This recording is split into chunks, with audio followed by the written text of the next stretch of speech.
individuals who are born with this brain, this psychopathic brain, sometimes something is triggered, awakened inside of them at a very early age where hurting things, torture, harm, blood, dismemberment becomes somehow associated with sexual pleasure.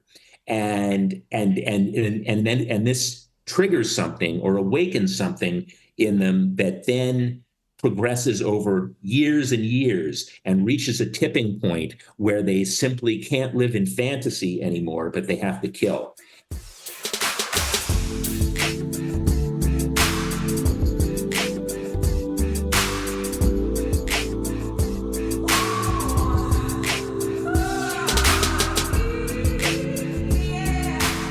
Welcome back. We are on today on the Tour for This Shit podcast. I'm your host, Angie Sorensen. Welcome, welcome, welcome. I am so glad to have you here. If you're new to this podcast, this is an interview-based podcast where you'll find a wide range of topics and guests such as doctors, sex workers, women who escape cults, scientists, psychotherapists, coaches, divorce lawyers, and so many more. When a series is live, I publish every other Monday. Now, this series should go on till at least the end of October 2024. Maybe even longer, but I don't want to overpromise right now. So the plan is till at least the end of October. Okay, on to today's episode. I really enjoyed today's guest. Today's guest is Dr. Scott Bonn. I could have spoken with him for hours, okay? For hours. He just keeps dropping gold nuggets. Just gold all the way through. Just a trigger warning, because we talk about serial killers, this episode contains sensitive content, and so discretion is advised. So I just want to give a moment for you to think about it. If you're still here, okay. Then I don't even want to divulge all the goodness we will uncover. I just want you to experience Scott just like I did. And for this episode, I've created a handy PDF guide just for you that neatly summarizes the differences between psychopathy, sociopathy, serial killers, and the different things that we talk about in this episode, making it easier for you to remember, follow, and understand these topics. It also includes the books and the documentary that Scott mentions. The link is available in the show notes. It will direct you to enter your email so I can send you the PDF. And by signing up, you'll also receive future updates from me about the podcast, behind the scenes content, and information on upcoming episode release. So, without further ado, please help me give a big, warm welcome to Scott. Let's begin. Thank you so much for joining me today, Dr. Scott Bonn. Welcome, welcome, welcome. Thank you, Angie. It's great to be here. Now, honestly, I've really been looking forward to today's discussion. We're going to talk about serial killers because not only are you a criminologist who studied them, you also interviewed. There's two that I know of. You interviewed David Berkowitz, who was known as Son of Sam, and Dennis Rader, who was known as BTK, which stands for Bind, Torture, Kill. And you wrote a book on it as well. So really, really excited. I hope that you could see that by the questions I sent you. I'm super, super keen to get into this. And so before we dive in, Scott, please introduce yourself, where you live, and even though I've already said a little bit what you do, but if you wanted to maybe say it in your own words, what you do. Certainly. Well, Dr. Scott Bonn, I have a PhD in criminology and a master's degree in criminal justice. I have a background both in teaching at the university level, as well as consulting with the media. And I have been focusing in particular on serial killers for probably the last almost 20 years. I live in Las Vegas, Nevada, with my beautiful wife, Maxine, and our son, Mike, and our Weimaraner dog, Maggie. And so I'm excited to talk to you today. I mean, how did you get into this line of work, Scott? Well, I've had a lifelong interest in human nature and motivations ever since I was a kid. Hmm. And I've always been interested in both the light side or bright side of the human condition as well as the dark side. What makes people do good, what makes people do bad. And when I went off to college at the age of 18, I was through my school counselor and parents encouraged me to pursue the light side, and they said, "Well, you know what? Why don't you go into advertising and focus on why people buy certain products and make decisions like that?" So I did, and I spent about 20 years of my initially in my career doing advertising and marketing, and I liked it. But then after 9/11 in the United States, when things radically changed and the economy went bad for a while and advertising was not a good field to be in, I said, you know what? I'm going to go back and pursue the dark side now. I'm going to pursue the other side of the human condition that's always fascinated me, why people do bad things. And if there's any field that is recession proof that I don't have to worry about the economy right now, it's crime.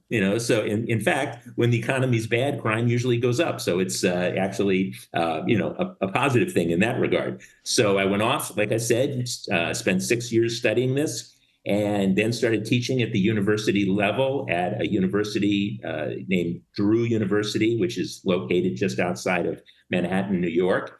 And I was teaching criminology. And then an interesting thing happened is whenever I would talk about serial killers in the classroom, I noticed that my students their ears would just perk up and they were so excited when I would talk about these things. And that reminded me in my years in the media world, in advertising, and in particular during the time that I spent as a vice president of marketing at NBC Television Network, I realized that certain crime stories just captivate the population. And I'm talking about stories like O.J. Simpson's murder trial, the Menendez brothers. Some people may remember the murder of Gianni Versace, the fashion mogul. And these stories just become larger than life. And oftentimes the predators involved, the criminals, become somewhat celebrities themselves. And this just fascinated me. So this sent me on a journey to pursue really the public's fascination with diabolical characters, that some of whom you mentioned, like the Son of Sam and Bind, Torture, Kill.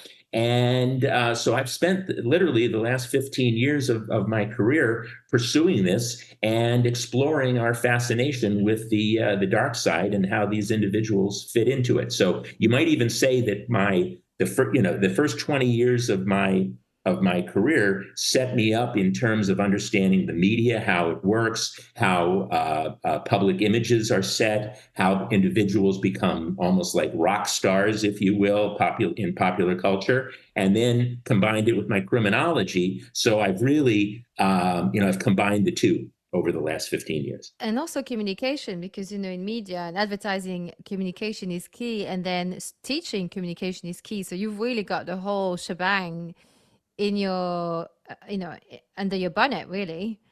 Yeah, and Yeah. and as you know, I've even taken it a step further now because I do a live theatrical one-man show that I take around the United States and from city to city and talk for about 90 minutes to an audience about my experiences with these individuals and take them literally on a journey into the dark side of the serial killer mind. And it's just been fascinating, being able to spend time with an audience and have their reactions and answer their questions has really been very, very fulfilling. Yeah. No, I hope you take it to Europe. I hope you take it to Europe so that I can I actually hope come and I hope see so too. you. I hope so too. My booking agent is he's looking at all those opportunities right now. So I would love to do that. Good, good. Because actually, there's a just a little as a side note. When I was a teenager, I did think about studying criminology, and then I watched the movie Seven, and Mm. and I was like, oh no, not doing that. not the chance. So instead I let others study it and then I talk to you. So yeah, I mean that movie I was like that scared me. I was like not studying that. Yeah, well, he was, John Doe definitely was a serial killer. And a very frightening character. Yeah. It was a good movie. I mean, it was, It's a good movie. obviously fiction, but very, very effective and very scary. Yeah. I mean because there was a whole thematic behind. There was a whole theme. It was Yeah, it was yes, intense. exactly. Yeah. The seven deadly sins. Yes, exactly. So I wanted to ask you, what is the difference between sociopathy, like between a sociopath and a psychopath?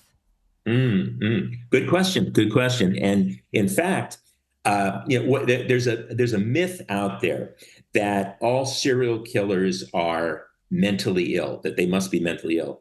And and so when I tell people they're not clinically or legally in most cases, people will say, "Well, come on, I mean, look what they do. They've got to be batshit crazy. What do you mean they're not mentally ill?" Well, clinically speaking, according to the American Psychiatric Association, the vast majority of serial killers, and I'm talking about upwards of 80%, Hmm. would not be clinically defined as mentally ill because they fall into a category of either sociopath or psychopath, as you mentioned. And these are not considered clinical mental illnesses. They're considered antisocial personality disorders for which there is no cure. And the thing about these conditions is these individuals know right from wrong.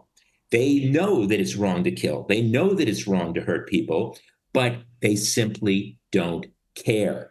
And that is why legally, for example, they cannot use the insanity Mm, defense because they yeah, know right yeah, from wrong. yeah. And once again, clinically, they're not considered mentally ill either. And not to say that these are not troubling conditions and can be the basis for for real dangerous behavior, but these individuals, first and foremost, a sociopath and a psychopath, they have commonalities, but they also have differences too. Hmm. And the primary commonality is that they just have a complete indifference, rejection, and refusal to cooperate with the laws, norms, and mores of society. If they want to do something, they're going to do it, and nothing is going to stop them. The Okay. other thing that they have in common is, generally speaking, they have a disregard and an inability to even connect with the feelings of others, and which is why they can hurt them with impunity, because they just don't have the ability to feel remorse, pity, shame, guilt, or even fear. But Wow. do you want me to go in the differences between the two, Oh, psychopaths and yeah, yeah, no, this is sociopaths? super interesting. I was just writing it down actually. Like, so they don't feel shame, remorse, fear, and guilt. Yes, exactly, Wow. exactly, but there are differences between them too. I'm speaking in generalities right now, Yeah. but there are differences between psychopaths and sociopaths. And first of all, psychopaths are much more rare than sociopaths, and Mm. psychopaths are more dangerous than sociopaths. And I'll explain why.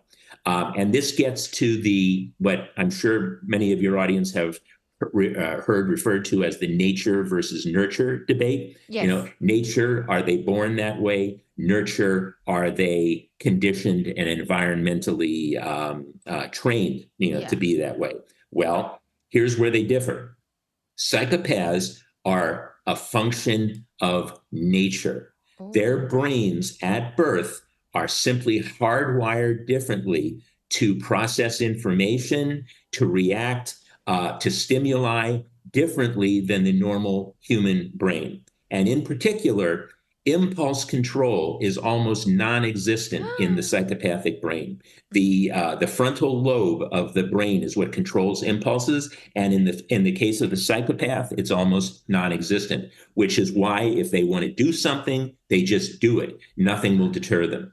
And when it comes to the connection, the empathetic connection, emotional connection with other living things, they are once again biologically incapable of it. They simply can't do it. They can't feel normal remorse and shame and pity and sadness for hurting someone, which is why they do it with impunity. And I frequently use the analogy here of an electronic appliance like uh, a hair dryer, for example.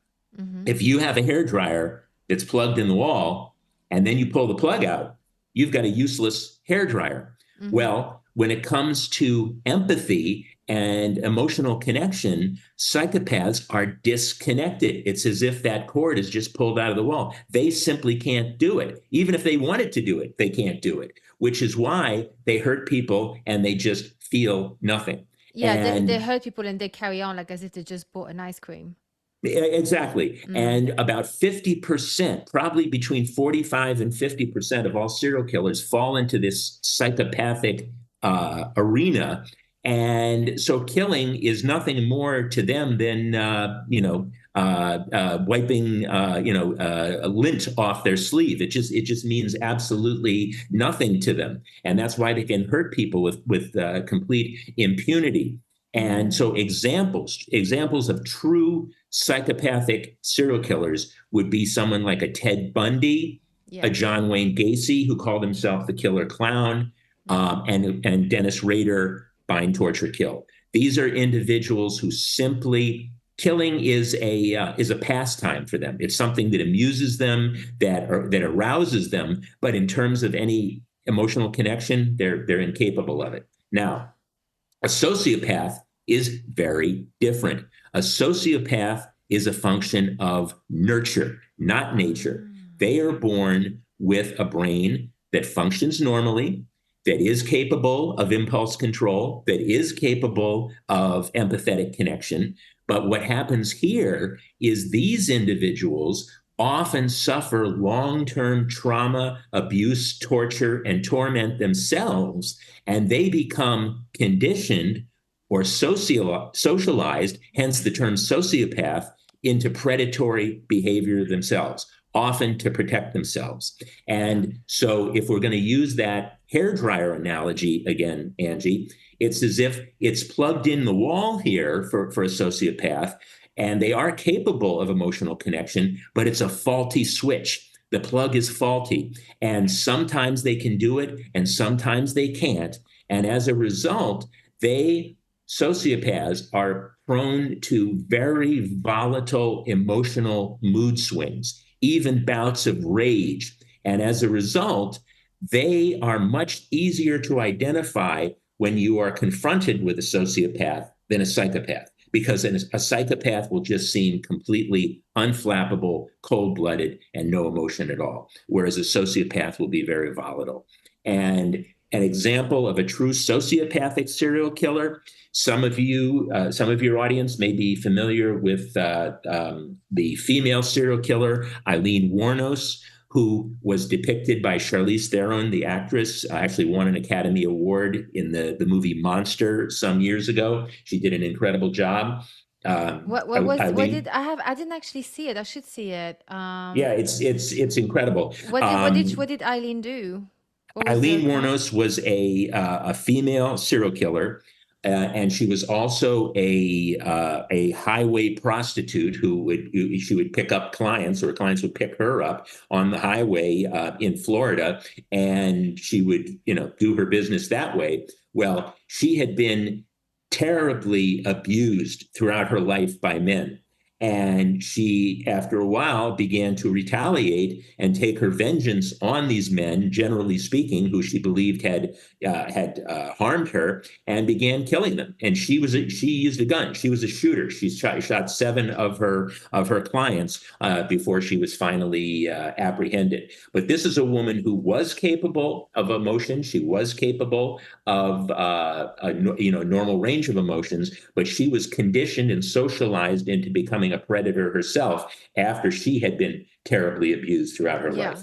Yeah, yeah. I mean, yeah. I mean, I have heard about this concept for sure about people can be socialized into, very antisocial behavior. And you have that Yes. as well in like if you grow up in a very, in an area where there's a lot of gangs, and in terms to survive, you have to adapt and have really really awful behavior so that you get respected, and then you sort Yeah, of yeah. little It's by little. almost like a survival mechanism. Yeah. Yeah, yeah. You know what you mentioned about psychopaths being cold and not able to feel shame, remorse, guilt, and so on for their victims and prayers for their victims. Sorry.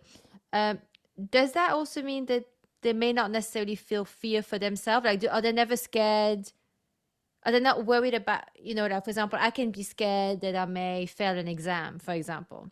Would a Yeah, no, psychopath fail they for the? would not have Mm. the normal fear or anxiety that a normal person would have. So they're super stable. We can say they're super stable. Like, Yeah, I mean, despite well, being it's completely. almost they're machine like, it's almost Mm, just without normal range of emotions, and they function more like machines.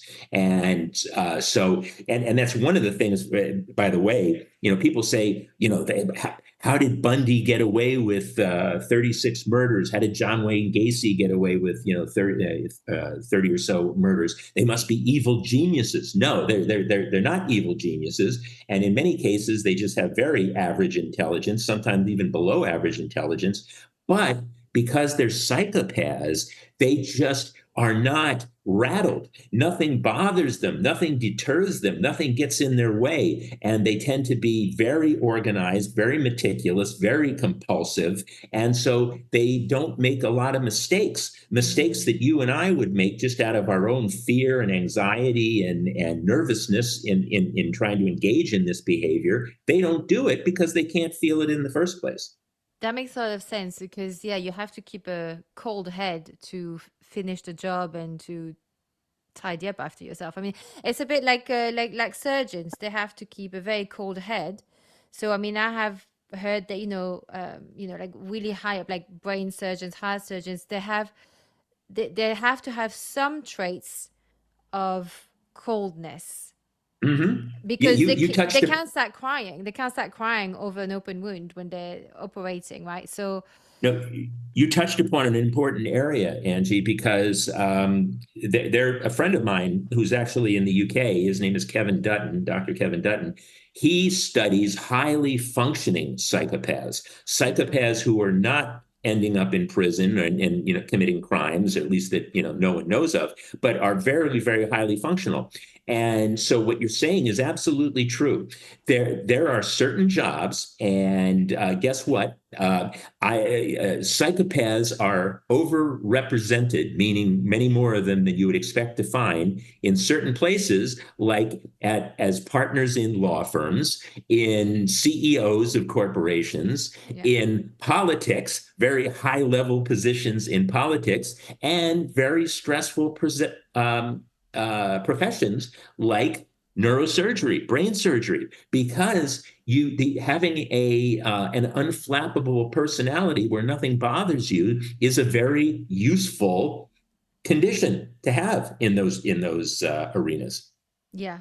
Oh, when you said CEOs or of companies and stuff, like I have no doubt about that. I mean, I have because I'm an executive assistant by day, and Mm. over the years, like I some some really like high, um, ultra high net worth individual and so on. They're not. I wouldn't. They're just very badly behaved. Some of them, but they. I wouldn't now listening to you. I wouldn't call them psychopath because they have tantrums. I mean, they lose their temper and blah blah blah and stuff like that. But I have met one person, and she's a woman. This was years ago, and we all think she's a sociopath. We don't, but then again, we're not. But she's very, very cold, and she leaves a trail of distraction behind her. And Hmm. we don't understand how she's still in work, but a lot of people are afraid of her, and she's in a very high end. She's very high up in her position, has worked all over the world, and she doesn't just terrorizes the assistants that work for her. She did the investors are afraid of her. You name it. Just people are scared of Hmm. her. Hmm. And she's a tiny little woman. Hmm. Hmm. And she's very charming at the beginning, very, very charming. But yeah, so I mean, I'm not sure. but we have seen her cry, like after cry. So she probably is not a psychopath. So she may be a sociopath. I don't know. It's hard to Well, tell. the interesting thing, yeah, I mean, what you described certainly sounds like she has an antisocial personality disorder of some sort, Mm, whether it's, and there's also narcissism, and oftentimes there's an overlap even between narcissism and psychopathy, for example. It can be both. right. But that doesn't mean that psychopaths don't learn to mimic emotional behavior. So psychopaths, in order to be really successful psychopath, you're going at some point you're going to have to learn when it's appropriate to mimic crying, when it's appropriate to mimic laughter, to mimic sadness. Otherwise, you will appear like a robot, like you're not human. So actually, psychopaths do learn, and they learn to effectively mimic emotional behavior and emotionality simply so that they can fit in and be successful at what they do. It's fascinating. I mean, yeah, it's really fascinating. But there's, when you mentioned about this in this for serial killers, Mm. 45 to 50% of them are psychopaths. Mm-hmm. What would the rest, obviously, and then a portion of that are sociopath, like you mentioned Mm-hmm. about the Eileen, who was Warnos. Warner's, who was a prostitute and killed her clients. So there's a portion of them are sociopath. Is that is that how they split 50-50 sociopath psychopath, or is there also No, no, there's other people in there? of the 75 to 80% who have antisocial personality disorders, about two-thirds of those would be psychopaths. The others would be sociopaths. Now, of the remaining portion of the total, so if 80% have are either psychopaths or sociopaths, what about the remaining 20%? That remaining 20%, many of them are truly mentally ill, clinically Ah, mentally ill, paranoid schizophrenics, borderline personality disorders, mm, individuals with psychosis who are driven by apparitions and voices and images that only they can see. So there is a group of serial killers who are truly clinically mentally ill, but it's the minority. And the right. reason it's the minority is that these individuals are going to leave a trail. They're going to be easier to find than the ones who are not mentally ill, who cover up their tracks much more effectively.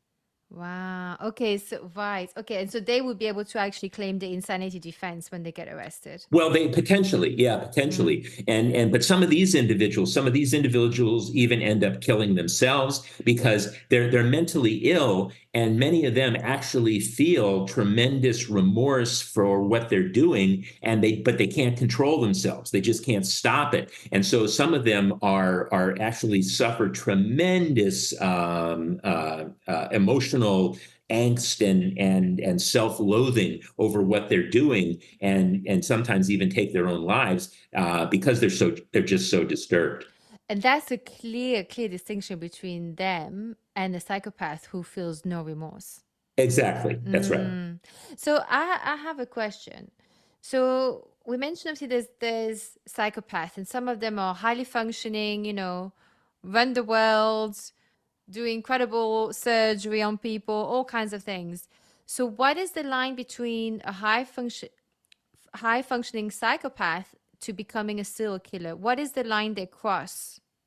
Yeah, well, that's a great question, and yeah, fortunately, the vast majority of psychopaths are not violent individuals, and certainly not serial killers. It's only a very small minority of psychopaths. And by the way, psychopaths are pretty rare. Yeah, I know the statistics in the United States. So, the United States is a country of about 330 million people, and there's probably about 1.5 million psychopaths out of that 330 million, and that includes both men and women. There's more male psychopaths than female psychopaths, but there are female psychopaths. So you can see it's relatively rare.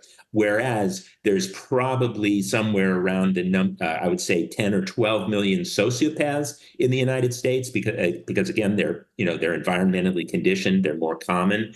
So that just to give you an idea of the ratio or the preponderance of them. But as I said, the vast majority of psychopaths are not violent by nature. What they are is just extremely goal-oriented, extremely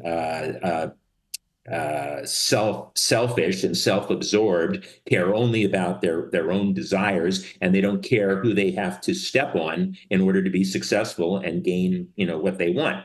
But what happens with serial killers, and this is a typical pattern, and I'm going to use someone that I'm very, very familiar with, and extensively corresponded with and dealt with for years, in order to use as an example, and that is Dennis Rader, who called himself Bind, Torture, Kill. His evolution as a psychopath into serial killing, while it does not represent 100% of serial killers, it's very common. And so here's what happens. Individuals who are born with this brain, this psychopathic brain, sometimes something is triggered, awakened inside of them at a very early age, where hurting things, torture, harm, blood, dismemberment becomes somehow associated with sexual pleasure, and this triggers something or awakens something in them that then progresses over years and years and reaches a tipping point where they simply can't live in fantasy anymore, but they have to kill. And so I'll tell you the story of BTK so you can see an example of how this works. Yeah. At the age of 10, Dennis Rader, who grew up in Wichita, Kansas, in the United States, sort of farming country, he was visiting his grandmother's farm with his parents.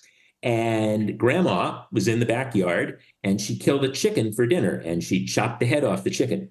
When young Dennis Rader, 10 years old, witnessed this, he became sexually aroused. But he was only 10 years old. He didn't even know what was happening to him. He just knew that he really enjoyed that sensation. So what he did is that became imprinted in his brain, that image of this chicken being decapitated.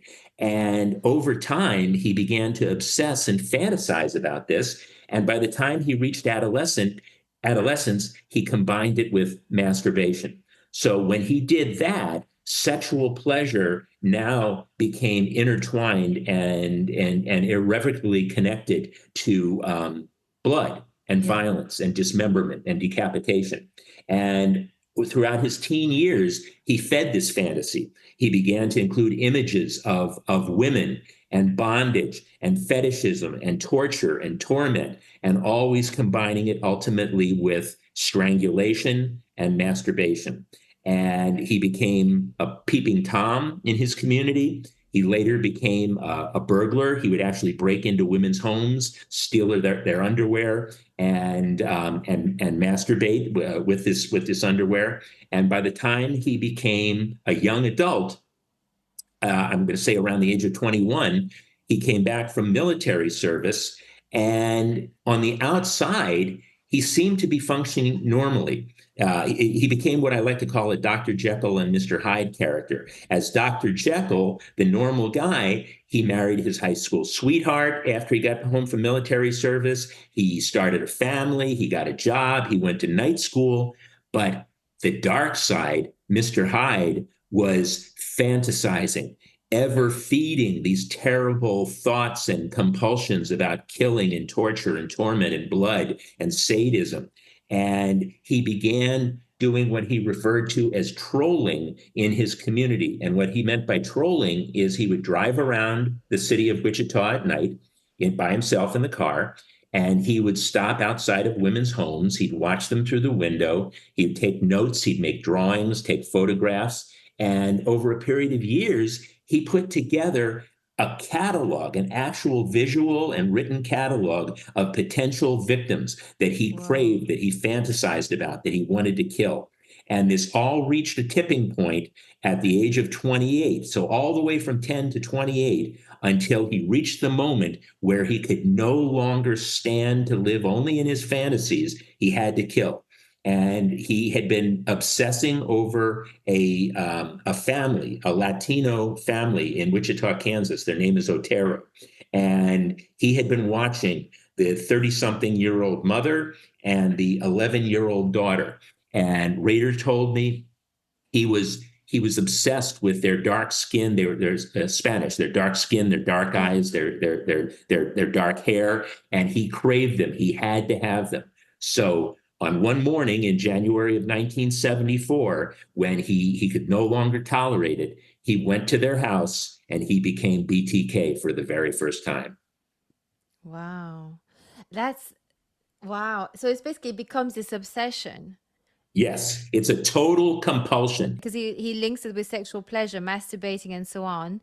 It because sexual energy is a very powerful energy. So if he continuously confirms it to himself by repeating all these behaviors and then cataloging a whole bunch of praise in his little book, Hmm. and if he's got those tendencies, if he's already born a psychopath, they don't have the break in their brain. Like they're not going to stop.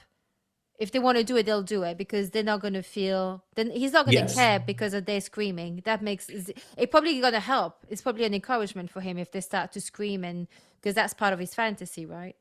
Yeah, well, the answer is yes, generally, but I mean, he would even have behavior that is so twisted it's almost inexplicable.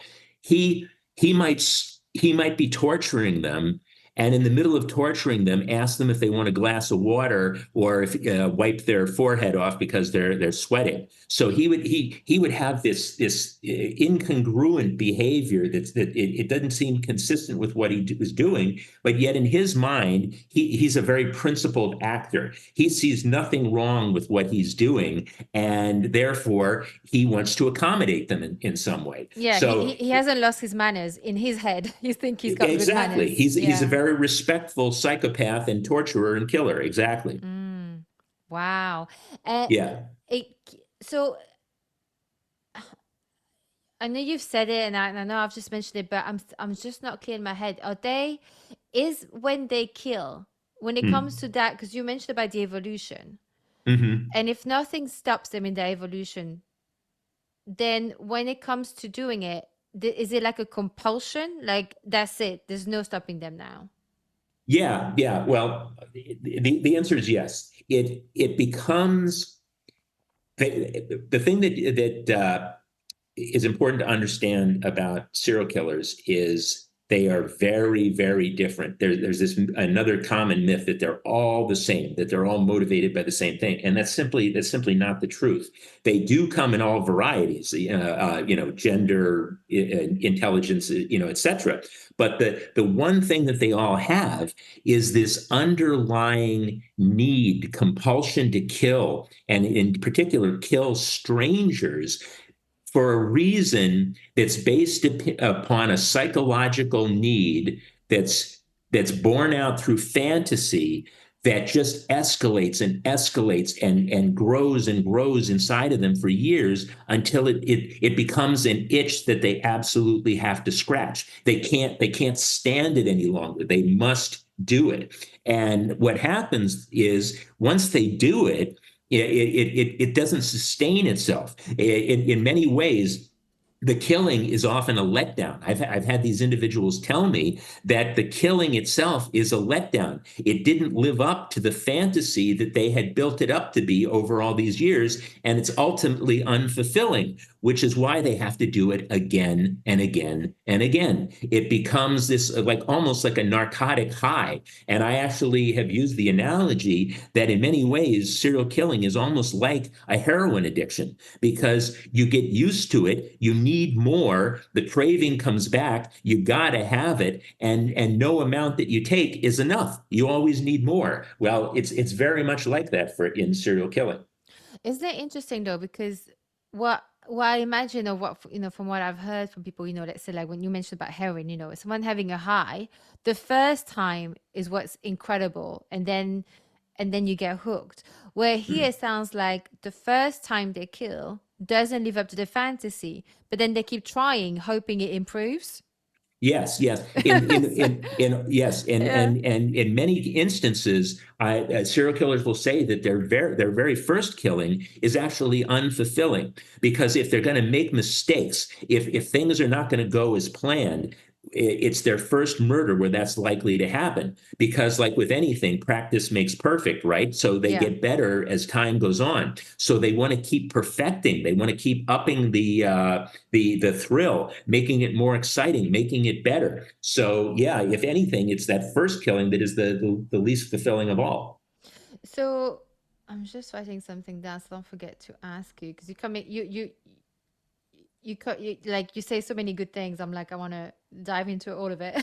But you mentioned about they were killing strangers, right? You Hmm. mentioned but Hmm. I know, for example, John Wayne Gacy, he killed people in his area and people who worked for him, I think. Well, not exclusively, but some Not of them, not yes. exclusively, yeah. No, he was yeah, he did not discriminate, let's put it that way. So there, I Right. guess that there's a variety. Okay. um Yeah.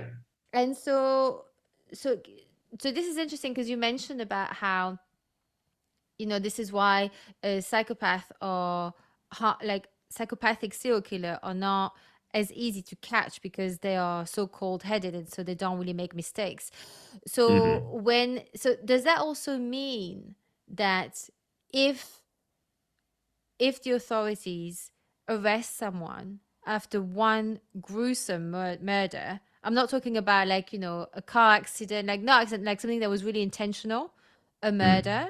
Um, Hmm. um, if someone's arrested after the first time, my thought was before speaking with you was how do we know that that person is not a serial killer because he was stopped after the first one? Hmm. But given what you said, if they're very sloppy and that's how they got caught, the likelihood of them being psychopathic serial killer is probably not so likely. Well, you're describing to a certain extent what has actually happened over the last 30 or 40 years. And what I mean is, up until the 1970s, very little was known about serial killers. And they didn't, and the FBI in the United States didn't even call them serial killers until 1973. They lumped them together with mass murderers. They just called them mass murderers because they didn't really understand.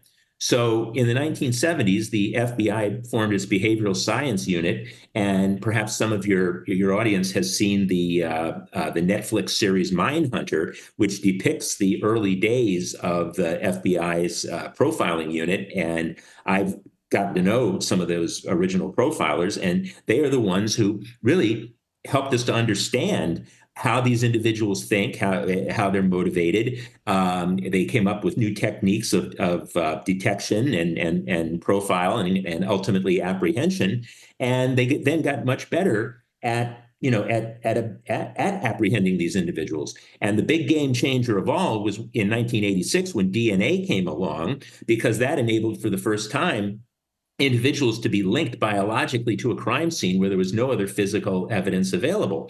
And that solved a lot of long-term cold cases where they had, semen and other things from the crime scene, but they could never link it to anyone because the DNA science didn't exist at that point. So many infamous serial killers, like the excuse me, not Green River, Golden State Killer in the United States, BTK, the Long Island serial killer, have been apprehended through DNA. So, Mm. yes, this is a long winded way of answering your question by saying I truly believe that many wannabe fledgling serial killers are being apprehended after their very first killing before they even go on to achieve serial killer status, simply because we're just much better at identifying and apprehending them now. And so, yes, you can't prove a negative. I mean, we can't prove that this is the case, but very little else would help explain why the number of serial killers in the United States has dramatically declined.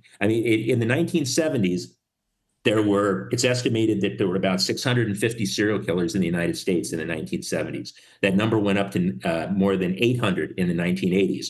But as I said, then along came better science, DNA, and now this decade, the 2020s in the United States, we're down to somewhere between 2 and 3 dozen serial killers identified in the United States. And Ah. I do not believe that that is because the pathological mind that would lead one to becoming a serial killer has gone away and has left the human condition. No, no, no. I think it's because of these much better technology, policing techniques, and even I think a contributing factor is all this true crime programming, TV shows, podcasts, radio that we love because it's taught us to be vigilant. It's taught us to be wary, and not take risks like people did hitchhiking across the country back in the 1970s and 1980s. So I think the Oh, even published in the has, 90s. I was a teenager in the 90s, and I had friends who hitchhiked. I had a friend who hitchhiked from Belgium to Spain. yeah, there you go. There Yeah, you go. yeah, yeah, yeah. Yeah, yeah, and so the public is just much more wary now. We're more vigilant. Technology is better, policing is better, and I think for those reasons, the number of serial killers has dwindled. And again, in order to become a serial killer, you have to have the requisite number of murders under your belt to be so identified. So if you're apprehended after your first kill, even if you want to go on and kill more, you'll never be a serial killer. Ah, I see. I hear. Yes, yes, yes, yeah. What is the number for serial killers that they need to Well, have? there's not a finite number.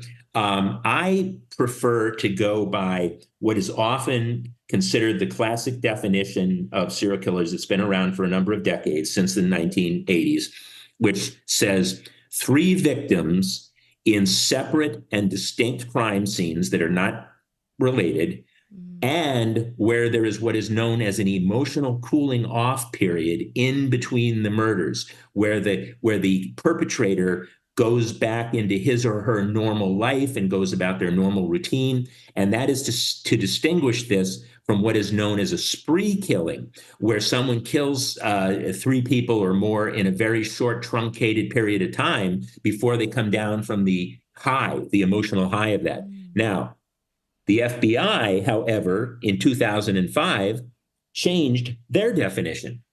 Their definition is simply 2 or more victims in separate and distinct crime scenes with or without the cooling off period in between. So they have really widened the net and opened it up. And the reason they say they do this is that for the purposes of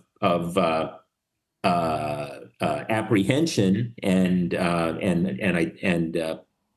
trying to capture these individuals, it doesn't make any difference. But for me, scientifically, and in terms of understanding their pathology and mind and teaching, I think that the earlier definition is more useful for me. Mm. Yeah, it seems also more collected, as you would Hmm. imagine someone who's a bit more cold. Hmm. And so is that also the difference between like would a mass murderer is someone who goes into a school and shoots 50 kids, or like War of Crimes, Yeah, for well, a, a example? mass a mass murder is a broader definition than, say, a mass public shooter. Mm. Most mass murders, at least in the United States, and I suspect probably around the world, are actually familicides, where someone just kills their entire family. Oof. Though that's more common than the individual taking a gun and shooting up the shopping mall. So most mass murders are actually familicides, but the ones that get so much attention now are the public shooters that take a gun and shoot up a Yeah. shopping mall or a school, that sort of thing. And the mentality, I'm glad you brought this up, because the mentality, the mindset, the motivation of a public shooter is completely different than a serial killer. A mass shooter is a very fatalistic individual who is very angry at the world or some specific institution like a school or an employer or a religion or something, and they go in and they want to go out what they perceive as a blaze of glory. I'm going to make a statement. I'm going to kill as many people as possible today, and then I'm going to die right here. More than half of them die right at the scene of the crime, and oftentimes they even turn the gun on themselves. So these individuals are angry, fatalistic, and they want to make a statement. Serial killers are killing because they love to kill. They can't imagine anything more wonderful than killing. And the last thing they want to do is be caught or die because they want to do it again and again and again. Yeah. Oh, that's so interesting. Is that so? The mass murderer, is Mm. that a sociopathic trait, would you say? Because like very Not volatile. necessarily. Not Ah, necessarily. I ah. mean, these typically are troubled individuals. Some of them would probably be clinically mentally ill, and if I had to guess, more public shooters would be clinically mentally ill than serial killers. But that doesn't mean that they're all necessarily clinically and mentally ill. And another very common myth about shooters, public shooters, is that they snap. They simply like just one day just go crazy and get a gun and start killing people. No, that's not the case. These events are typically pretty well planned as well. Yeah, I live in Las Vegas, and some people remember the October 1 Las Vegas shooting here, so, a few years ago, where the individual was in the Mandalay Bay and shot all the people at a concert right outside his Yes. window. Yeah. And he had planned that meticulously, and he had also planned his own death because once the police finally burst into his room, he shot himself. Mm. That is, oof, what a world we live in. Do you know, before we go move on to another side of serial killers, I wanted to ask you, are you familiar with the Dr. Death podcast series? Yes, I am. Yeah, and there's one of the season, the one with Dr. Dunch, who's the neurosurgeon who basically kills so many patients. Mm. Um, are you? I don't know if you're familiar with him at all, Yeah, and yeah. because Oh, I know the case. Yeah, yeah, because I and wonder, I wonder for me. I mean, okay, can I give you my diagnosis and then you tell me what the real diagnosis is? yeah. Well, I mean, I do have an opinion on this, but go Yeah, ahead. Tell me what so you think. yeah, so my opinion, as not being an expert, but my opinion is that, I mean, he's a psychopath, for sure.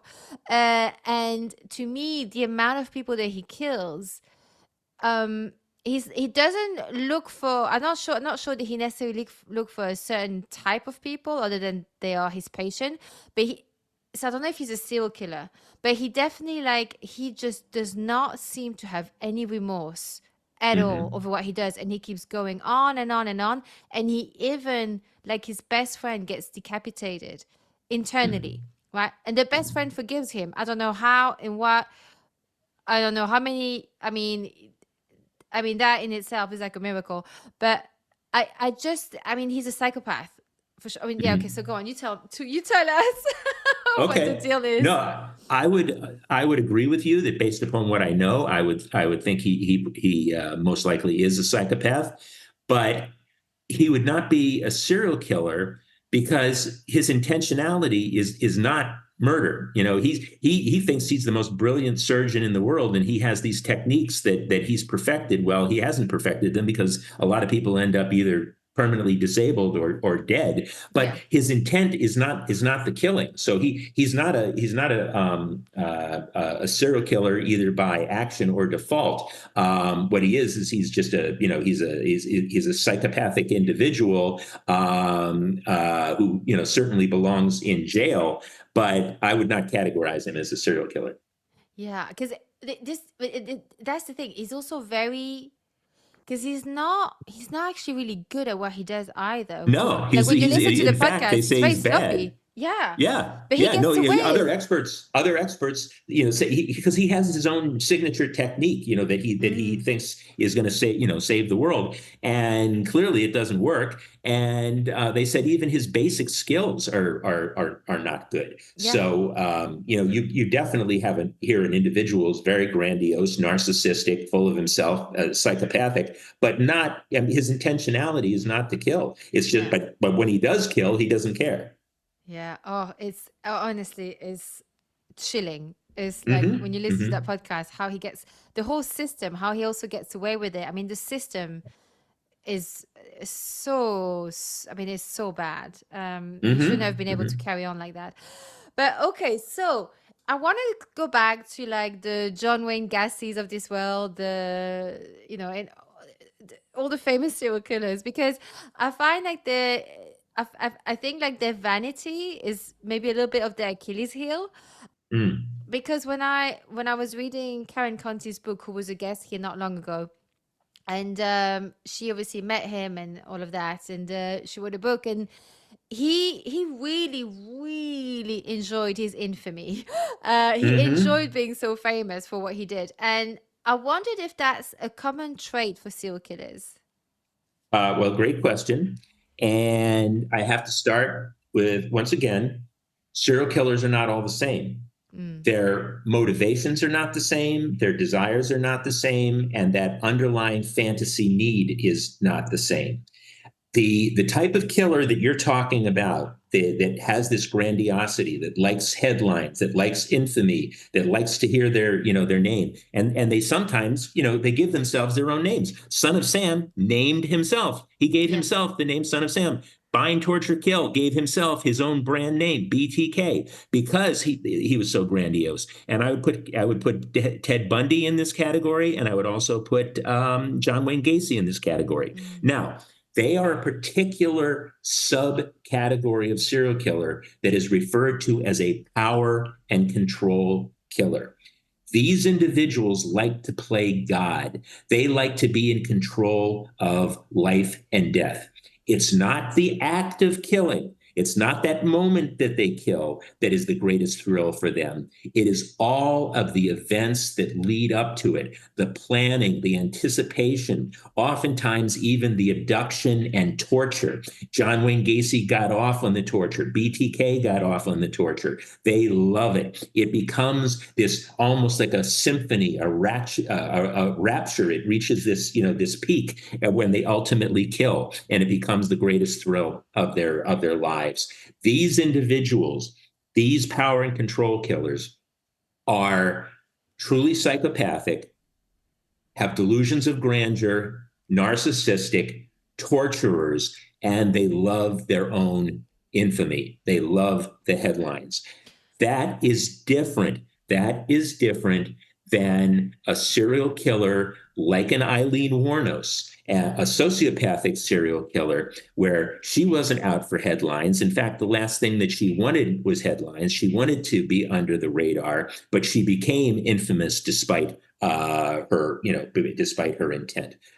So there's subcategories of serial killers. There's a category that is really twisted, that's known as a thrill killer.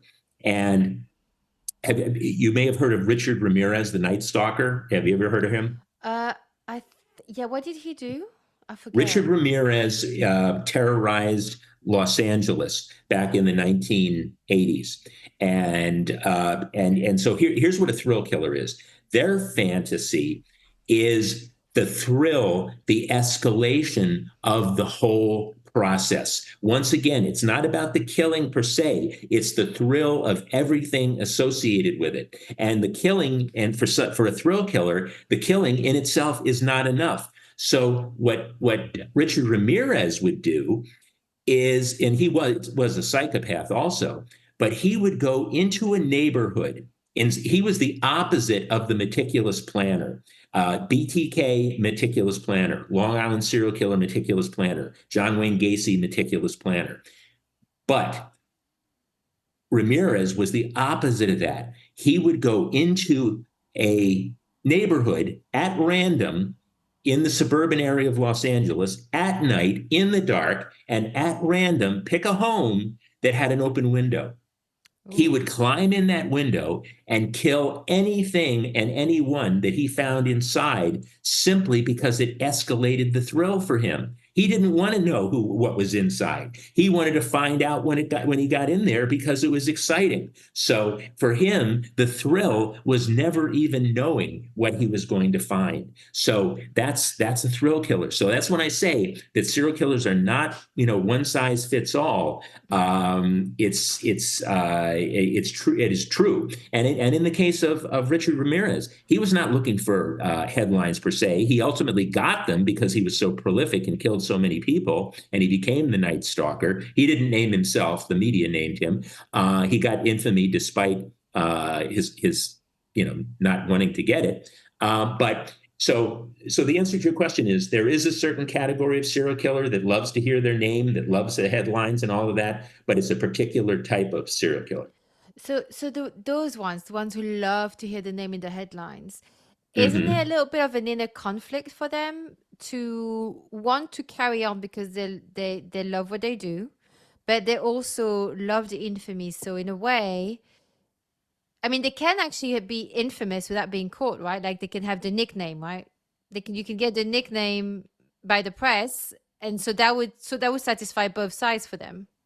Well, so let's look at BTK. And this BTK was on the loose for 30 years. Phew. Okay, his first killing was in January of 1974, and he wasn't captured until 2004. And it was actually his own ego and narcissism that was his undoing. But what he would do is when he wasn't killing, he would engage in this terror campaign where he would write letters to the media Mm. and law enforcement. He frequently would give them clues even to his identity and his whereabouts. He would include trophies, pieces of clothing, IDs from his victims, playing this game of cat and mouse. Because for him, this just fed his incredible ego and his narcissism that look at me, I'm the puppet master. You can't, I control the entire city. I'm terrorizing the entire city and you can't catch me. So this just fed his grandiosity and his ego. He loved it. He loved being able to outsmart and outwit the law enforcement Yeah, I think and media. I don't know, not to go into that one, but I think the Unabomber, how do you call him? Unibomber Yeah, the in Unabomber. he Mm-hmm. did the same, right? He would write letters and taunt, Yes, I think, the yes, press or the yes. Yeah, police. Yeah, yeah, but he did it for a different reason. He had his yeah. own agenda and manifesto, and he wasn't killing. He wasn't doing this for the joy of doing it. He had his own like political manifesto, Yeah. whereas BTK was doing it just out of the joy of killing. Yeah. Okay. Well, so that sort of answers like a lot of questions because I kind of thought that maybe some of them wanted to get caught to get the Well, no, no, infamy, no. Yeah, but so let they, me let me. yeah, I'm going to use BTK again, yeah, and no, it's an absolute myth that they want to get killed. It's an they absolute want to get myth. caught, you mean, or killed? I'm sorry. I'm sorry. Yeah, Sorry. yeah. Yeah, it's an absolute myth that they want to get caught. Yeah. They Killing for them is the greatest accomplishment, the greatest thrill of their lives. The last thing that they want to do is get caught. Yeah. Now, in the case of BTK, when he finally did get caught, and he was undone by his own incredible narcissism and egomania, that that was his Achilles heel. What he did is he turned the tables. Then he ultimately admitted to his murders, and this allowed him to do now is get up on stage and say, "You morons, it took you 30 years to catch me. Let me explain to you in painstaking detail, and I'm going to force you to relive every horrible moment. I want the families to suffer again as I tell them everything that I did to their children, and you will listen to me." So it gave him a megaphone, a microphone to get up on stage and be the great man once again. And that's how he fed his egomania and his narcissism after he was caught. Wow. Wow. Wow. Wow. Yeah, I have no words. That's just, yeah. Whew. Um, so I guess someone like that, again, it would be different, why? Because there's so many different types of serial killer. But someone like that would probably never want to let someone else take credit for their crimes. Absolutely, That would absolutely. infuriate him. He'd rather get caught, I think, than someone else take And he had complete disdain. His nemesis, who was killing at the same time, and one of the reasons that I wanted to correspond with both of them is because I knew that BTK hated him, was the Son of Sam. And Son of Sam got actually so much more notoriety and acclaim because he was killing in New York City, whereas BTK was killing in Little Wichita, Kansas. So he didn't get nearly the headlines that Son of Sam got. And BTK was so jealous of the Son of Sam and so disdainful and mocking and ridiculing him because he was jealous. this is so weird. It's so like it's so weird because it's almost like a childlike behavior, like right. Yeah, But absolutely. It then is. they're like they're monsters, so they're nothing like children. Right. But that's why they're so dangerous, right? Because they're like a big child that has no impulse control, but and has all of these horrific ideas and plans and how they get like it's just Exactly. it's scary. I mean do any serial killers like other serial killers, or they're just always sort of a bit in competition and not really into Well, each other? there has to be something in it for them. And so, for example, um, when I was corresponding with BTK, and this was back, started around 2010. That was the time when the Long Island serial killer emerged in New York. And I was asked by the New York Times newspaper to put together a comprehensive psychological and behavioral profile of this unknown killer called the Long Island serial killer.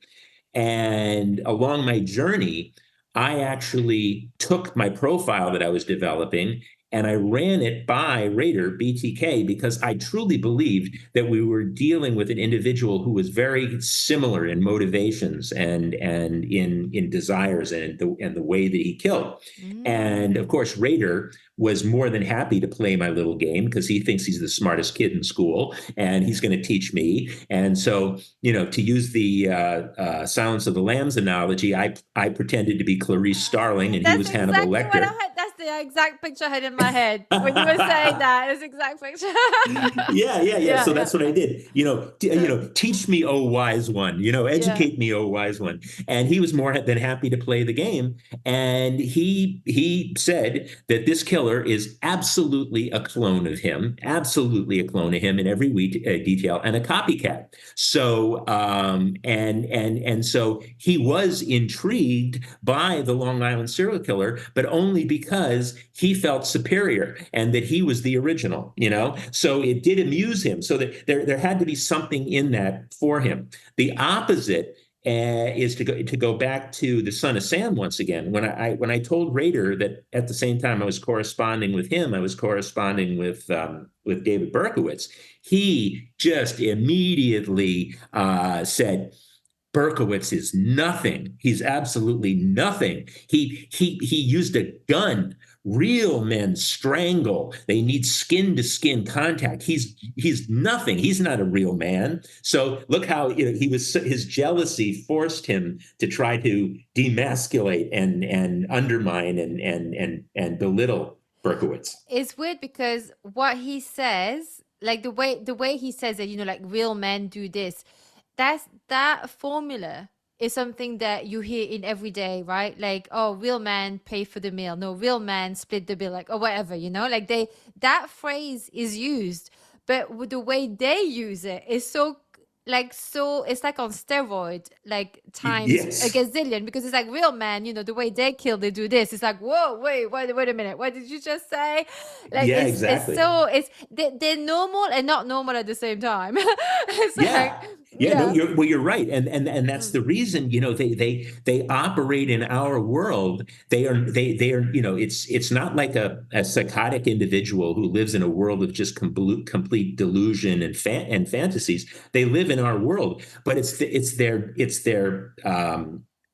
thought processes and the way that they process the world and react to the world that is just Mm. so completely different. And I'll take another interesting little story is some of your listeners, I'm sure, are familiar with the concept of psychological compartmentalization, and what that refers to is the ability of an individual to make two things that completely seem dichotomous work together. Like, Dennis Rader was a psychopathic killer, but he was also a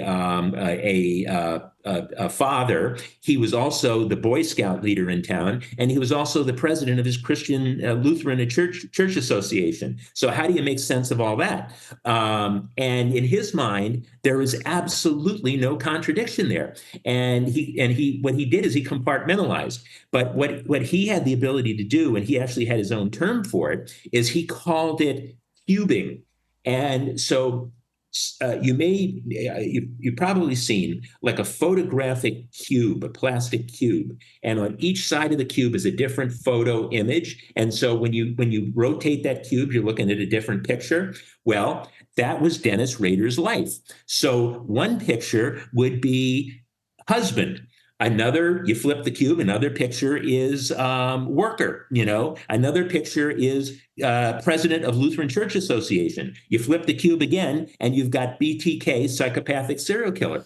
Well, he only lived in the compartment that he was looking at the time. You're only capable of seeing one image, and that's where he lived. So he was able, if you would say to him, how can you be a psychopathic killer and also a devout Lutheran and church member? And he would say, I don't know what you're talking about. It's two completely different things, So he did. I mean, they are two different things, but they're not very but they're all compatible. him. They're all him. Yeah, yeah. Is that it's how?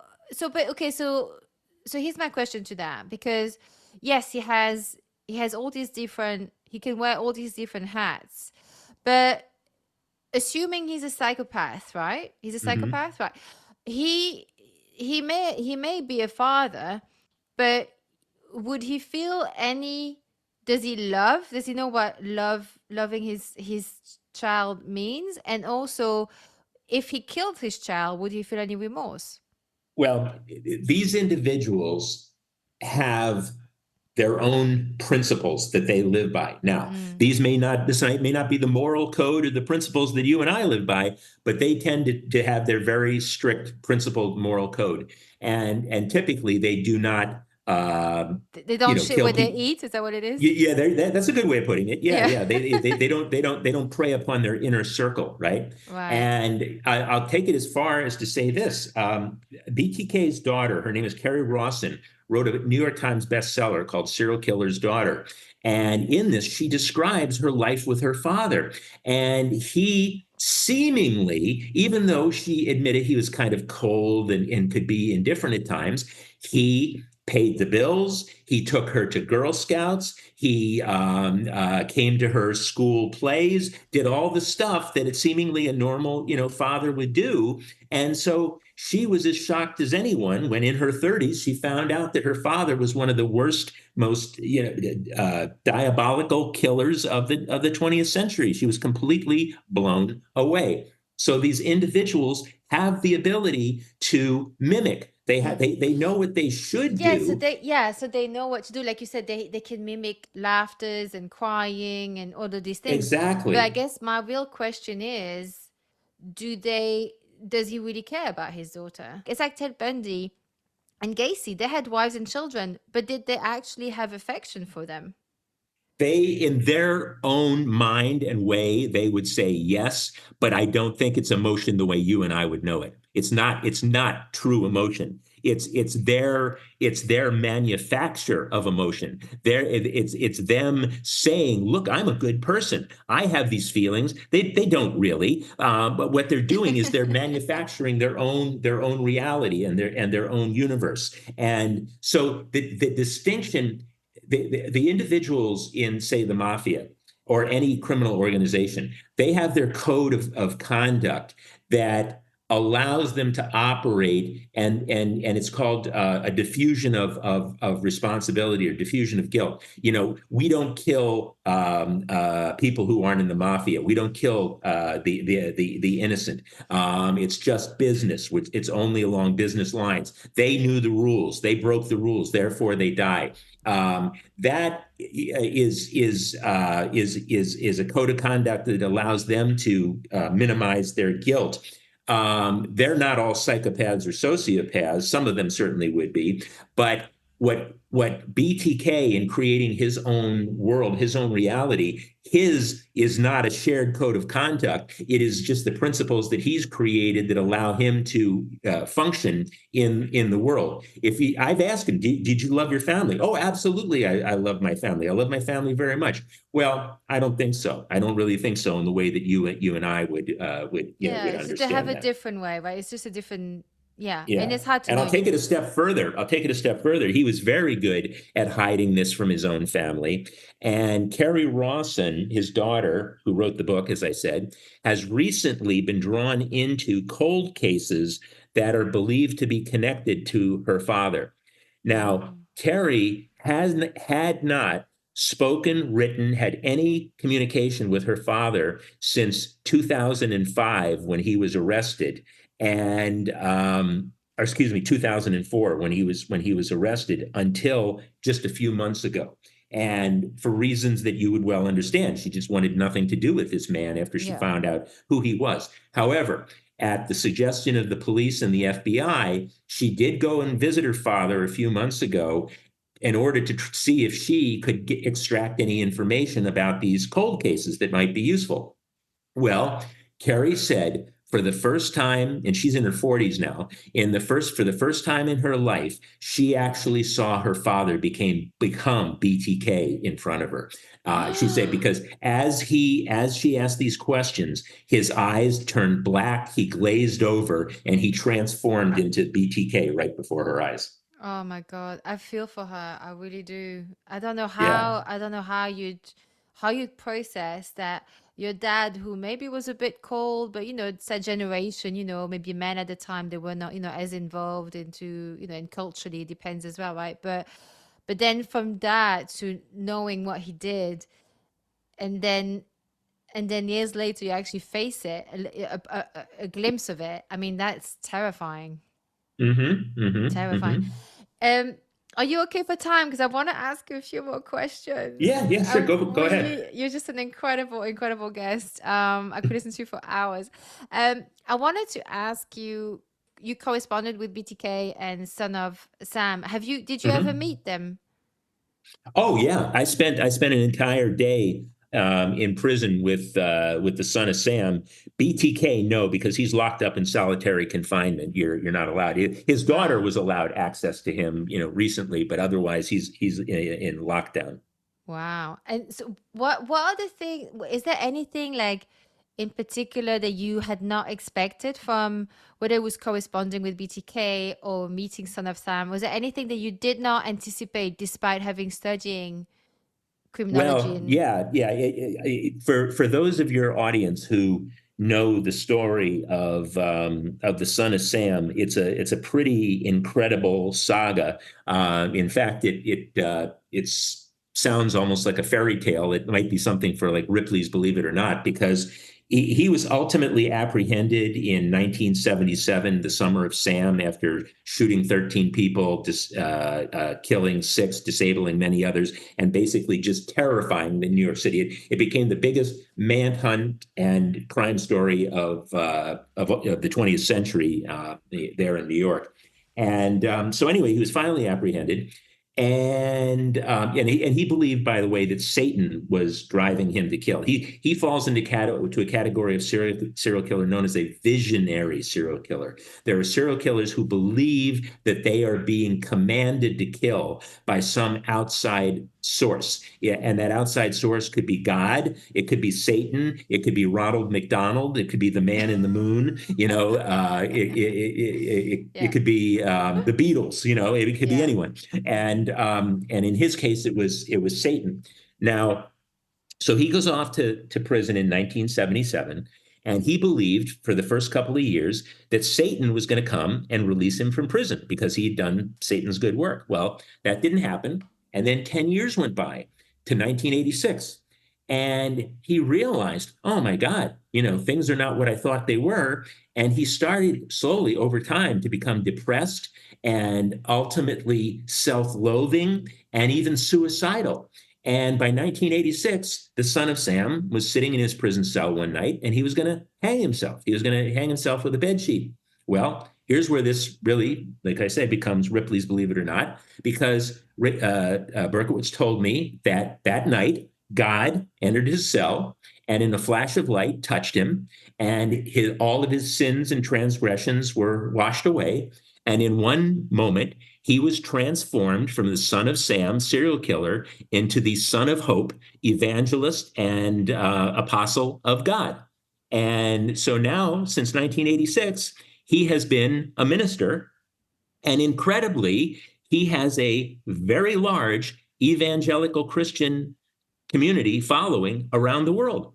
They actually operate a website on his behalf that has drawn hundreds of thousands of visitors from around the world to his website. So he is no longer the son of Sam. He is now the son of hope. I get it that from his side, that is what he says he's experienced. Do I believe him or not? I don't know. I wasn't there.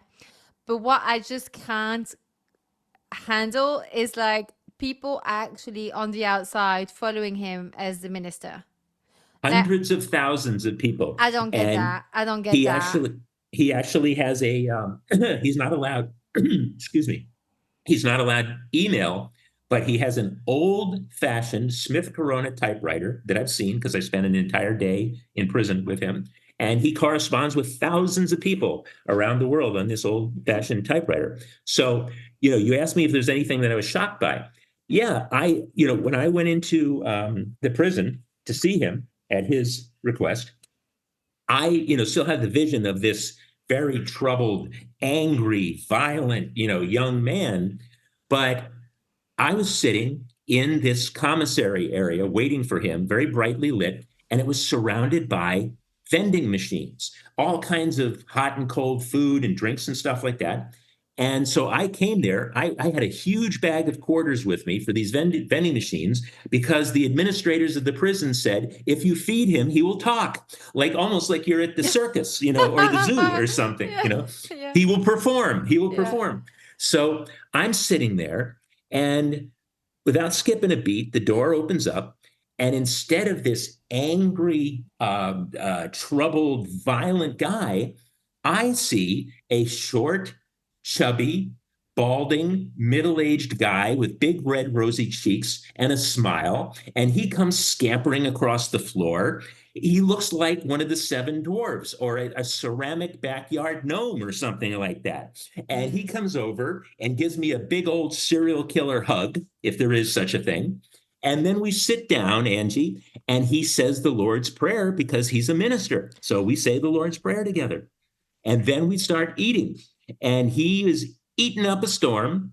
And it turned into one of the most incredible experiences of my life.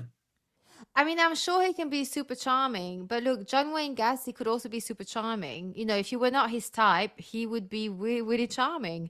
And hug people and be extremely funny. Was Son of Sam, if he was very angry, would you say he was a sociopath serial killer? In the past. I think that he had a borderline personality disorder. I don't think he was a psychopath. I do not think he's a sociopath. He is definitely, in my estimation, capable of empathy, emotional connection. But he was a very troubled individual who became obsessed with Satan. And so I would not put him in the same category, either in terms of his motivations or even his mental state as, say, a Bundy or a John Wayne Gacy. He's different. But he is no longer threatening in any way. First of all, you got to remember, he's been in prison since 1977. He's been in the prison most of his life. And the other prisoners, most of whom are much younger than him, don't even know who he is. They Yeah. call him Brother Dave, and he now assists in the chapel, helps with the Sunday sermon in prison. He has been transformed into something that if he's acting, then he is the Daniel Day-Lewis of serial killer actors because he Right, right, deserves an right. Academy Award. Is it, I mean, do people who follow him on the outside, do they know who he is? Oh, of course. Yeah. Uh-huh, Because I uh-huh. mean, his whole website is dedicated to this transformation from son of Sam to son of Hope. I mean, when you say, because obviously, because I had assumed that he was a psychopath or sociopath, but when you said he has personality disorder, I am sort of leaning towards believing him that he is, Hmm. but I would not feel secure in him being released because I know there was talk he was trying to get released and that No, was he was denied. not. No, that's incorrect. He was Ah, not trying to get released as part of the code of the criminal code. He comes up for periodic probation review, and it's approximately every 8 years or 12 years. And he just came up recently, but every time he comes up, the committee just laughs and they send him back to prison. what's a probation review? Is that just so to see to reduce his sentence or? It's no, it's to decide. There's a committee that decides whether he has been rehabilitated and whether he should be released into the community. Ah, got it. And every time they come to the same conclusion that he should be right where he is. Yeah. And even he admits that he is where he belongs. He just wants to continue to do God's good work, along the Ah. way. Um, Okay, okay. So he's not trying to come out. Well, I guess he's got. no, I guess he's I got mean it he. sorted. He's got his church and everything inside. Oh So yeah, oh yeah, yeah, yeah. No, he seems to be a very happy little camper. yeah, and people feeding him when they want to talk Oh to him. yeah. So that's all good. So I wanted to sort of quickly check with you if there is any, like, what is the main difference between male and female serial killers? Oh, that's a great question. So female serial killers are relatively rare, just as female murderers are relatively rare. The statistics in the United States are that about 90% of all murderers are men. Mm. And however, interestingly, although serial killers are far more rare than only 1%, roughly 1% of all murder victims are victims of serial killers, only 1%. Nevertheless, among serial killers, documented serial killers, about 15% are women. So isn't that interesting? 10% of all murderers, but 15% of all serial killers. So I don't know. I mean, I'm being a little bit tongue in cheek here, but women don't. Not a lot of women kill, but when they do kill, they kill a lot. They kill Yeah, frequently. yeah. I'm being a little facetious. They're thorough. Women are They're good thorough. at it. They're They're good good at at it. it. They're good at it. Yeah, Yeah, yeah. exactly. Now, to get to your point, however, they tend to kill for different reasons. Mm. Female serial killers, it's rarely, almost never about sex, and it's almost rarely never about power, control, and domination. It's often about retribution of some sort, like Eileen Wuornos. If for Mm. her, she was on a mission. She gave herself the mission to kill these men who she believed Yeah. were responsible for her torment. I mean, So she she would. felt very, she must have felt very justified. Oh yeah, she's like a Yeah. vigilante. She saw herself Mm. as like a vigilante and very justified in doing this. They also sometimes will kill for there's another category of killer called a power, or excuse me, not power, comfort and gain killer, a comfort and gain killer. And this category of serial killer is more often female than any other type of serial killer. And these are the women who will.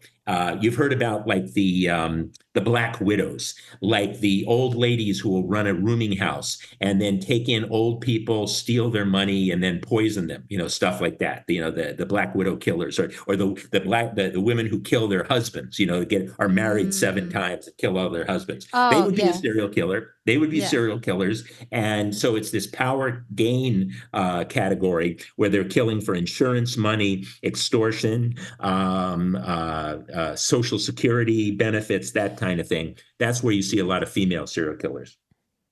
Then you also have some that are really, really cruel. Like I saw online, there's some who are like, child killers, like Mara Henley, and Hmm. others who target the elderly, like Juana Barraza, and then the mentally Yeah, well, but that's disabled, often it's I often mean, out of a mistaken, you've got the nurses, you got the nurses yeah, that kill people. And they yeah, think, sometimes they think they're doing so to put these people out of their misery. And there are male doctors who do the same, do the yeah. same thing. So they're not killing necessarily because they want to see people suffer and Oh, die. They actually think they're doing the world a favor, they're doing God's work, basically. yeah, yeah, and by the Mm. way, there is I mentioned mission killers. There are individuals who give themselves, and I'll give you an example. There was a soldier in the United States war with Iraq. And he was taught to be a very proficient, highly skilled sniper. One of those guys with the telescope from a mile away, he would shoot Yeah, people. yeah. Well, he goes over to Iraq and he never got to do that. Instead, they made him a truck driver, which to him he thought was a very low level job and was beneath him and did not utilize these wonderful skills that they gave him. So after a very unfulfilling time driving a truck around in Iraq, he came home and he decided, I am going to utilize my skills as they were intended. What's a category of individual that Los Angeles doesn't need? Homeless men. So I'm giving myself the mission of eliminating homeless men from Los Angeles. So he got his rifle and his telescope and he went around Los Angeles shooting homeless men. Oh my God. Oh my And God. when he was arrested, he justified it by saying the government didn't use me correctly. If they had used me correctly and allowed me to use my skills, then maybe I wouldn't have had to do that. Well, he's got his own logic. So, Yeah, exactly. And it's yeah, called neutralization of guilt. He's neutralizing his guilt. It's not yeah. my problem, it's your problem. You didn't use me the way you should have. Oh, do you know what? That's so funny you said it that way because that's almost like, when people do something bad at work or with their partners, they justify it and they go, well, you should have paid me more, or you shouldn't have, like, you should have given me more attention, or that kind of stuff, That's right. It's like you try to neutralize, you justify what you do. Yeah. Um, We yeah, actually call it, there's in criminology, we call it condemnation of the condemner. In other words, how dare you condemn me? You're the one who's bad, right? Yeah, it's your fault. it's like gaslighting at its finest. Yes, Almost, it's like, exactly. and gaslighting themselves too on some level as well, right? That's right. Okay, so that's, yeah, so that kind of almost like removes this question that I had about who's the cruelest between male and female killers, because like you said, some of the women, like, like if they were nurses and stuff, they were not doing it to see them suffer. They're doing it because they probably think they're doing God's work. It's not like a BTK who gets off on the horror of it all. No, no, no. And Mm, women rarely torture. The female serial killers are rarely torturers, whereas John Wayne Gacy and Bundy and certainly BTK and the Long Island serial killers derive tremendous delight from watching their victims suffer. And again, that for them, that was more enjoyable than the killing itself. It was watching their victim, like a cat playing with a mouse before they kill it. yeah. That was their enjoyment. That's rarely the case for women. Women are much more pragmatic. They're killing, as I said, for financial gain because they think they're justified. Female serial killers tend to be much more practical and pragmatic in their reason for killing. Ah, I don't know if I'm relieved to hear, but it's kind of funny a little bit. It's kind of funny Yeah, to well, hear that. I Yeah, know. I mean, some of these yeah, things, that's why there's dark humor in all of yeah, this. And yeah. even in my show, which I'm doing right now, tour in the United States, this dark humor comes up because some of this Mm, stuff is just so bizarre. It's almost you almost have to laugh because yeah. it doesn't make any sense. Yeah, I mean, I can understand how, like, if like scenarios like you were saying about Eileen, the prostitute, if she had been really mistreated in that way, going like by a lot of men, I can see why the revenge would come in because it would drive you crazy. Some people they don't have the break, they don't have that. Other people, they can get through horrors, like horrifying situation, and come out and still able to smile and be kind and not want to hurt people. But everyone is built differently, right? And reacts That's right. differently. That's right. So Everyone reacts to that trauma differently, because I mean, exactly. it truly was trauma, and people respond to trauma differently. Very differently, yeah. So before I ask you the finishing thoughts, I wanted to check with you because you've said a lot of things about psychopath and sociopath and serial killers, and a lot of it was like really eye opening. I hadn't realized before. Um, so the thing with like, because obviously you mentioned all these traits of sociopaths and psychopaths, but how do we know if we're dealing with one? Like, Mm. because for example, psychopaths, that's probably the more difficult one to know because they can mimic what would a behavior we would expect them to have. But sociopath, they're more volatile. So this, but how do we know if we're dealing with one, let's say at Yeah. work or in a relationship or in the family? Yeah, well, my female audience in the show that I do, I ask this question a lot, and that's part of the reason why I think they're even there is to learn these things. Um, so a a psychopath is not going to have the volatility. They're not going to have these mood swings and bouts of rage and so forth. They're going to seem much more distant, and cold blooded. And you want to look for reactions that just don't seem quite right. If you think a situation is particularly, sad or stressful, and they just don't respond to it, or for that matter, something that seems just very joyful and lovable, and they don't react much to that. That's a bit of a sign that there's something off there. Or if there's even a delay in their reaction, it's like a delayed reaction, and then it kicks in. Well, that's could be they reminding themselves, oh, I should really, I should react to this in some way. I should have some response to it. And then, of course, just callous indifference. Maybe it starts out by you don't notice a callous indifference toward you, but you can see a callous indifference toward their family or toward their coworkers or their friends, supposed friends, that sort of thing. And just and of course a lack of remorse where things just don't bother them. Any signs of sadistic tendencies, or getting any sort of enjoyment from the suffering of others, even extensive narcissism to the point where they can only see the world through their lens, that they're incapable of seeing how something might affect someone else. In fact, that's a very powerful sign. If you're talking to an individual and you're reasoning with them and you're trying to have a conversation, and if they are simply incapable of seeing how anyone else would respond to something other than the way they respond to it, that's not a good sign. It's like sometimes would it come across a bit like excessive, like just mega stubborn, and just you cannot have a two-way conversation because they will not listen to any other Yeah, take. You yeah, have to but co-sign everything they say.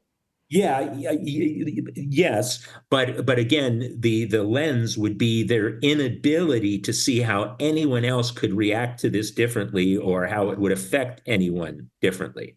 That's really what you're looking for. I mean, there are lots of stubborn people and control freaks who aren't necessarily psychopaths.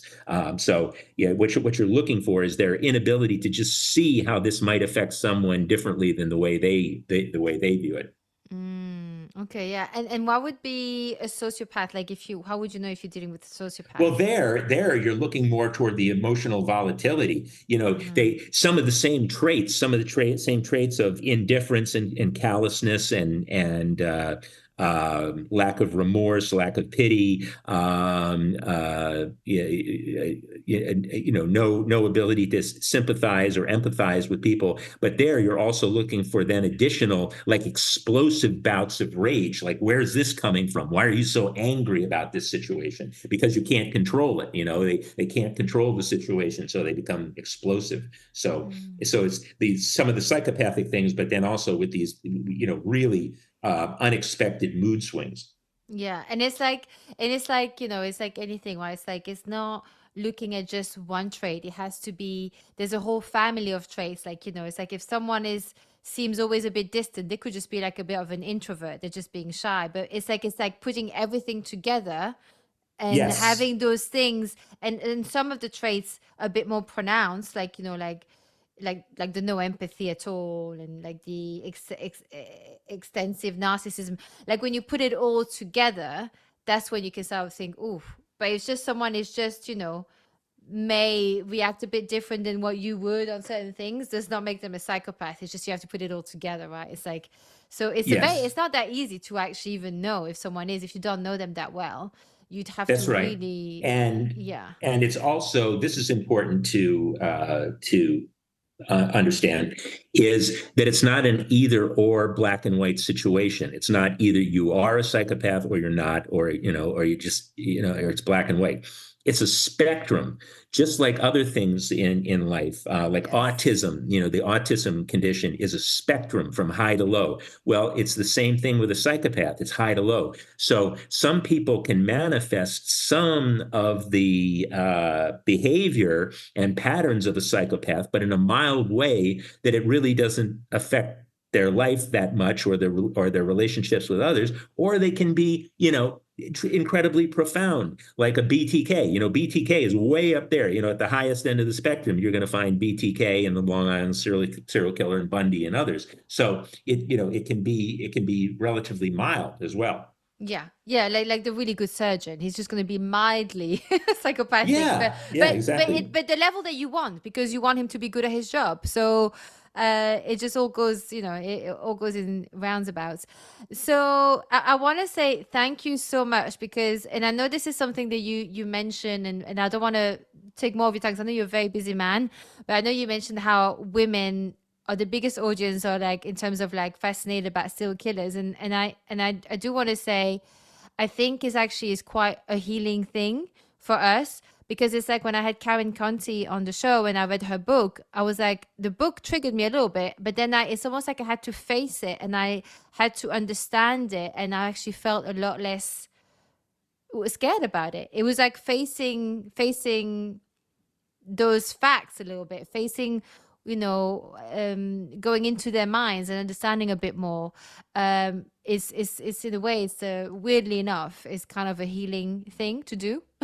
Yes, I like to call it a cathartic experience. And Yes, yes. for more than a year now, I've been traveling with this one man theatrical show that I do. And as I mentioned to you, 80 to 90% of the audience is female.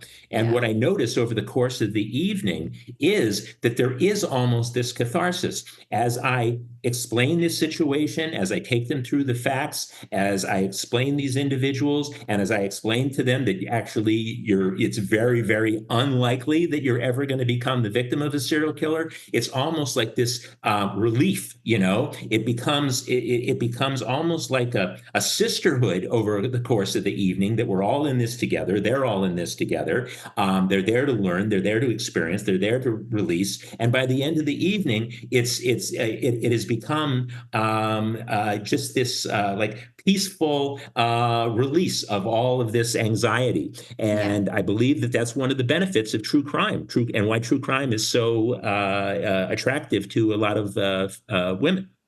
Yeah, it's actually quite a relief to say that it's very unlikely to be the victim of a serial killer, because it's so In rare. fact, in Yeah. fact, here let's.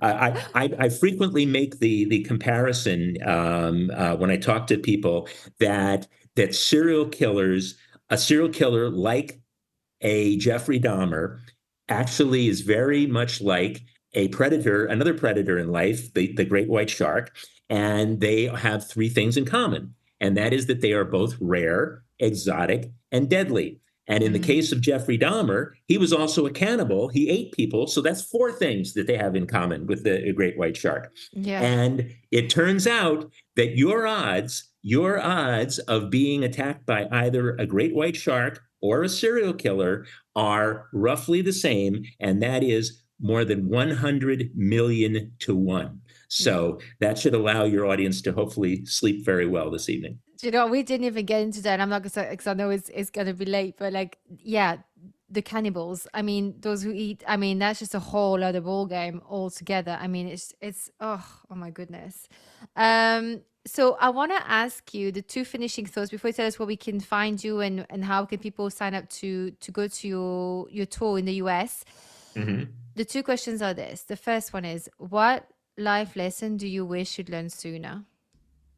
Well, in terms of dealing with these individuals, I didn't quite realize when I started corresponding with them that their only motivation is what would amuse them. There has to be, if they're going to correspond with me, if they're going to open up, there has to be something in it for them, or they're simply not going to do it. And so I think I went in a little bit naively at first that, maybe they would just do this for the good of humanity. Because I was a college professor when I was writing this book. And I realized over time, no, they're very cold-blooded, narcissistic, selfish individuals. So there has to be something in it for them. So I realized over time that I had to begin to modify my presentation and how I ask them questions in order to make it interesting, to Yeah. them. You had to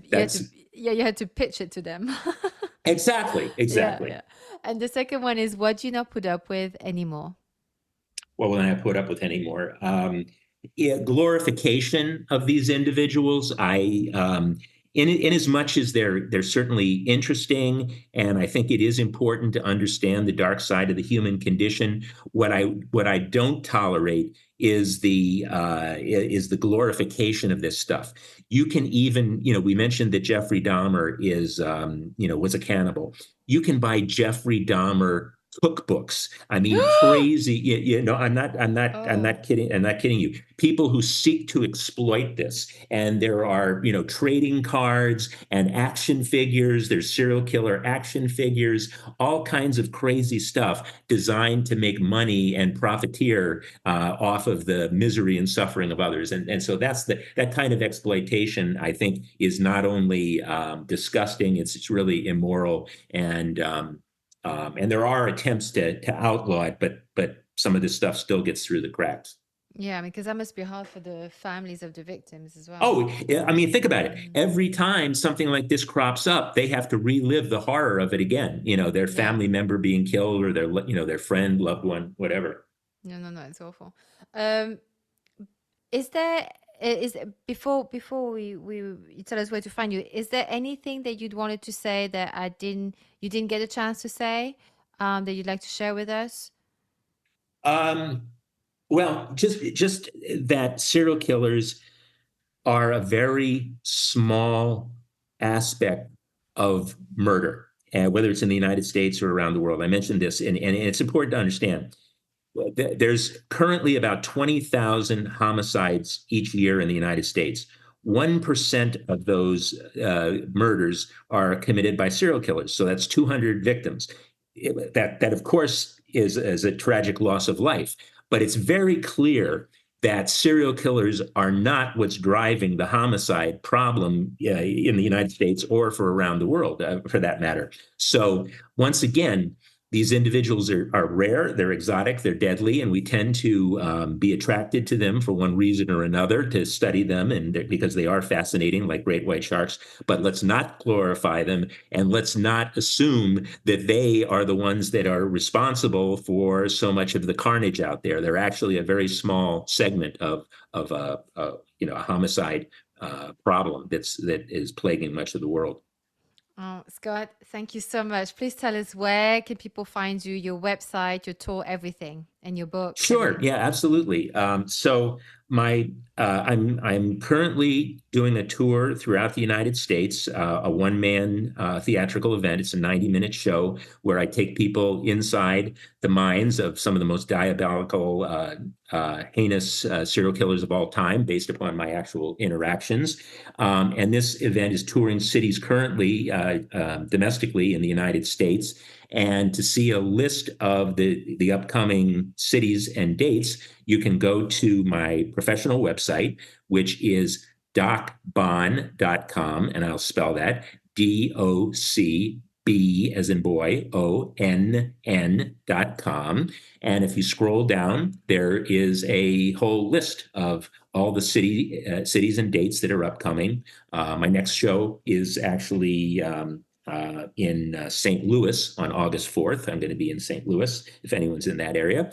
And there are links there to purchase tickets as well. So, and also on my website, you can check out the book that we've been talking about here during our discussion. And that book is Why We Love Serial Killers, The Curious Appeal of the World's Most Savage Murderers. And this is a really in-depth look at serial killers and our fascination with them. And it goes into my in-depth analysis of Son of Sam as well as BTK. But it also seeks to demystify and debunk many of the myths about serial killers. And I designed it as really a place to go, one source that will tell you everything about serial killers that you ever wanted to know. And so that book, you can also, it's on Amazon, Why We Love Serial Killers, The Curious Appeal of the World's Most Savage Murderers. You can purchase on Amazon, and it's also at my website as well. Thank you so much, Scott. Thank you, Scott. Really, really, really. This has been such a pleasure talking with you, and I've learned so much. Thank you so much. Well, it's been my pleasure as well, and thank you for having me. And that's our episode. If you enjoyed it, please share it with a friend. It can be a screenshot that you text them, a link, the name of it, any of those will do. If you give a 5-star rating and a review, that really, really helps the algorithm for it to be shared on all the different platforms. And just a little note, please be aware that this podcast is always free to listen to. Any platforms that want to charge you for it are doing so without my consent, okay? This is free. You can listen to it on Apple, Spotify, all of the other regular listening platforms that don't charge you. This is free. So don't let someone charge you to listen to my podcast. Until next time. Using health inappropriately.